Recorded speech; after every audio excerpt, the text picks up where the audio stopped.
I'm Melanie Ruth. I'm a library technician at Punta Gorda Charlotte Library, and welcome to Storytime. As always, we're going to start our story time with our hello song. Hello everybody and how are you?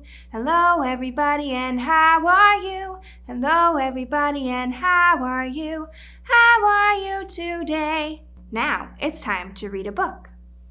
Now it's time to read a book, read a book, read a book. Now it's time to read a book, I'll read a book to you.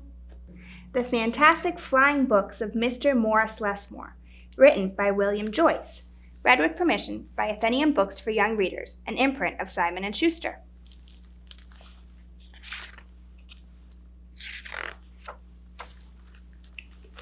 Morris Lessmore loved words.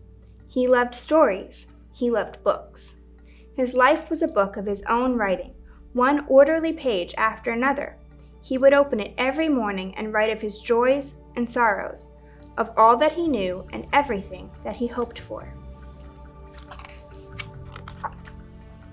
But every story has its upsets. One day, the sky darkened. The wind blew and blew.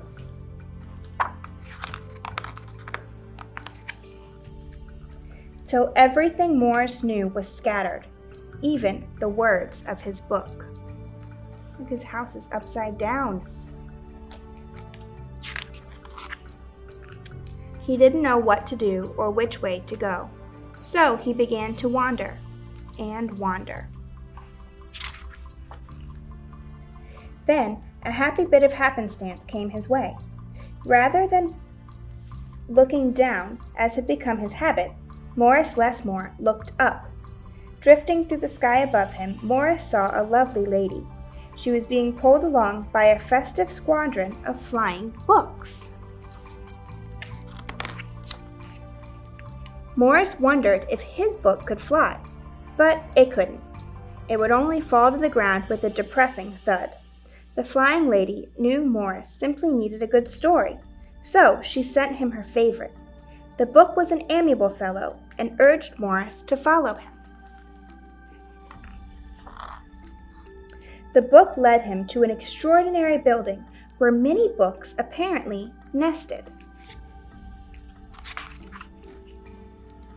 Morris slowly walked inside and discovered the most mysterious and inviting room he had ever seen. It was filled with the fluttering of countless pages, and Morris could hear the faint chatter of 1,000 different stories, as if each book was whispering an invitation to adventure. Then his new friend flew up to him and landed on his arm. It held itself open, as if hoping to be read. The room rustled to life, and so Morris's life among the books began. Morris tried to keep the books in some sort of order, but they always mixed themselves up. The tragedies needed cheering up and would visit with the comedies.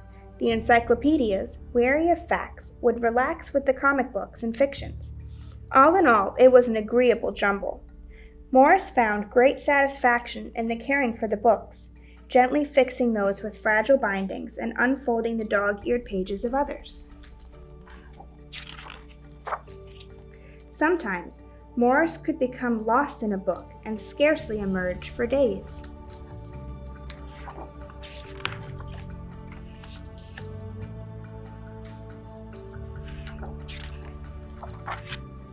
Morris liked to share the books with others. Sometimes it was a favorite that everyone loved, and other times he found a lonely little volume whose tale was seldom told. Everyone's story matters, said Morris, and all the books agreed. At night, after all the stories that needed telling had been told and everyone had settled down to their proper places on the shelves, the great big dictionary would get in the last word. It was then that Morris Lessmore would once again write in his own book. He wrote of his joys and sorrows, of all that he knew and everything that he hoped for. The days passed, so did the months. And then years and years. And Morris Lessmore became stooped and crinkly. But the books never changed. Their stories stayed the same. Now his old friends took care of him the way he had once cared for them, and they read themselves to him each night. Then, one day, he filled the last page of his book. He looked up and said with a bittersweet sigh, "I guess it's time for me to move on." The books were sorry, but they understood. Morris put on his hat and took his cane. As he went to the door, he turned and smiled, then waved goodbye. "I'll carry you all in here," he said, and pointed to his heart. The books waved their pages, and Morris Lessmore flew away.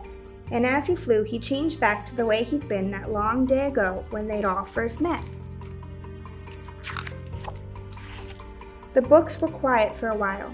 Then they noticed that Morris Lessmore had left something behind. "It's his book," said his oldest friend.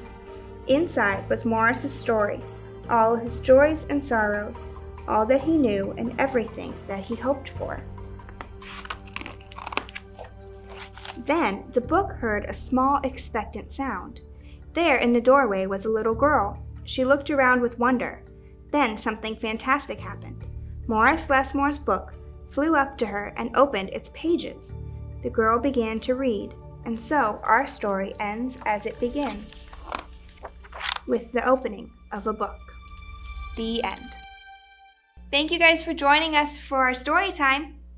Goodbye, everybody, we'll see you soon. Goodbye, everybody, we'll see you soon. Goodbye, everybody, we'll see you soon. So have a very nice day. Bye, everyone.